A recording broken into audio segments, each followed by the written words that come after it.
Isaac, thanks so much for joining me today. How are you doing? I'm doing good. How about yourself? I'm doing great. Well, you have one of the coolest journeys on this team, coming from Congo, making your way to America and playing Division I basketball. Can you take me back to your journey of growing up in Congo and your interest there? Because it wasn't always basketball. No. Growing up, soccer is like one of the biggest sports in Africa. So like I was a goalkeeper and I played some midfielder, and I was really into it, and I was trying to go like to Europe to play for a club over there. And I heard about basketball, but I never like played it or like really paid attention to it. And it was just never a thought that I had to play basketball. And being able to just sit down and turn my TV on one day and seeing LeBron James dunk on somebody was a life-changing experience for me, because that's where it started, to where like I got to a point where I was like, I actually want to play that sport, because I was very curious. I was like, okay, how did he do that? Watching Kyrie Irving, like the way he was dribbling and all that kind of stuff, that's really what like started that journey for me. So it was a very interesting thing. So were you just in your backyard watching LeBron dunk and just trying to replicate it just well, with yourself? Like, I didn't have a basketball hoop, so like I was just shoot. Like I drew like a hole, like a circle on my wall, the garage, and I'll just take the ball and just like throw it out there, and I'll try to hit that mark every single time, and I'll just pretend in my head that like I'm jumping as high as LeBron, because I didn't think I would dunk. I'll ever be able to dunk, I've never dunked in my life until I got here, so it was never a thought I had. So that's just what happened. But I didn't have a goal post to really practice around to do that kind of stuff. So did you play any organized basketball in Congo? No. That's crazy. I did not do any basketball at all, and that did not start until I got here in America. And I will be honest, at first it wasn't fun, but the process of growing and getting better at my game and learning the fundamentals of it was really, the end result really was nice. But in the beginning, it was a very hard thing to kind of go through, because when I first came, I was 14, turning 15, and I was about 6'5", and everybody saw me. They were like, oh, what? Like, he's probably like the best player. He's really good. And then when they saw me with the ball in my hands, they were like, yeah, you're probably not for this sport. Everybody was telling me to play football. And so it was a very humbling experience, and it really made me grow up a lot. So, I mean, what made you bet on yourself at 14 years old, come to America, and essentially play for the first time in organized basketball? Honestly, it's just faith. I'm very big on God and what He does in people's lives, and especially in my life. So I just told myself, I just prayed, and I was just telling God, like, hey, basketball is something I want to do, and if it's something you think I can do, just open the opportunities for me to get to that point. And when I saw the opportunities opening, like, my uncle called my mom. He saw a picture of me. He was like, hey, like, I can sponsor him. He can come stay with me, and he can play basketball or football, whatever he wants at the time.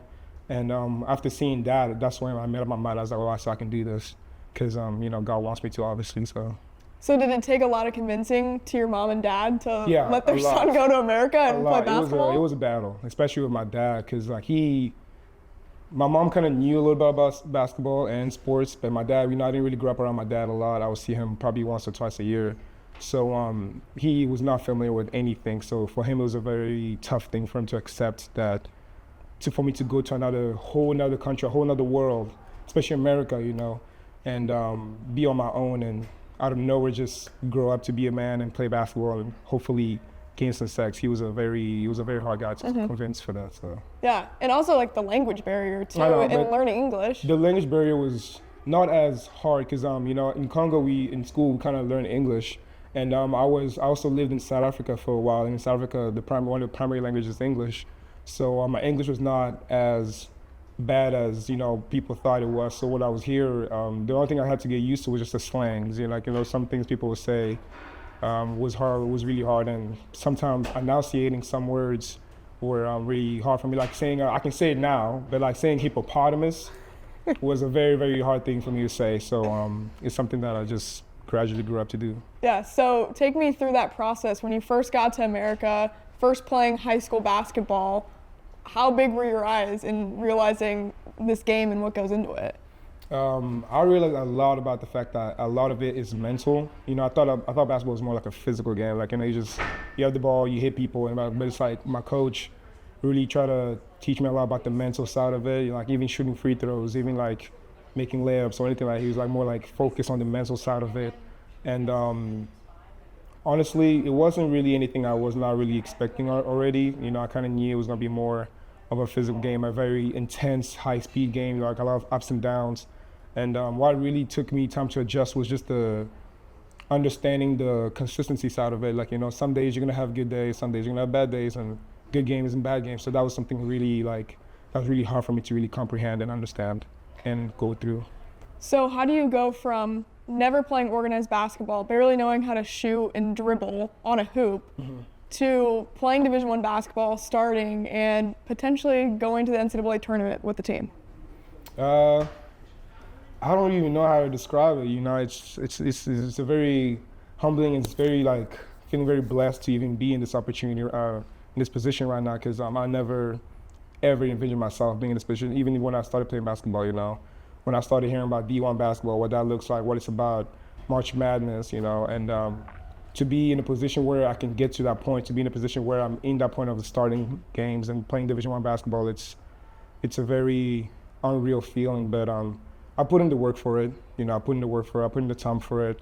I have faith about the fact that I'm good enough to even be in this position. So for me, it's all just looking at it and be like, yeah, like, it's supposed to happen. So. What would you tell little Isaac? He's got it. Like, you got it. Like, just keep believing, because, you know, a lot of times during that time, little Isaac was very insecure in the sense of, like, I didn't believe I could do it. You know, when I first came, I would see kids jumping and dunking and doing things. I was like, whoa, I don't think I can even do that. And I didn't really believe in myself as strongly as I thought I did. So I would just tell younger Isaac that he's got it. Like, don't worry about the noise. Don't worry about anybody else's career. Just focus on your own thing, and you'll be able to do it. What's been the most gratifying part of making it to Division I and looking back from where you came from? One of the most gratifying parts is just the people around me, like the coaching staff. They've played a huge role in the way I've grown and my understanding of the game and just my confidence even. So I think that's one of the biggest things I've can look back at, because, like, in high school I've had great coaches, but, like, you only have the head coach, and sometimes you have your teammates, your friends, and stuff like that. And most of the time the guys around there are not focused on basketball. Most of them are just doing it just for the sport of it. But being in Division I has really helped me broaden that circle where I can not only talk to the head coach, but I have KB, I have a BD, people like who I can talk to who are invested in me and want the best for me. So that's one of the, I can say, the biggest things that I've noticed and been able to be really grateful for. All right, Isaac, I'll leave you on this. What's the ceiling for this Omaha men's basketball team? March Madness, that's where we're really trying to go. That's our biggest goal. You know, we want to win conference, obviously, but our big goal from the beginning has been to win March Madness and to prove to the world that Omaha is here, and we're here to make a difference. We're here to make some noise, and we have a very strong winning culture. So we're trying to prove that to the world, and I think we've done a good job of that so far.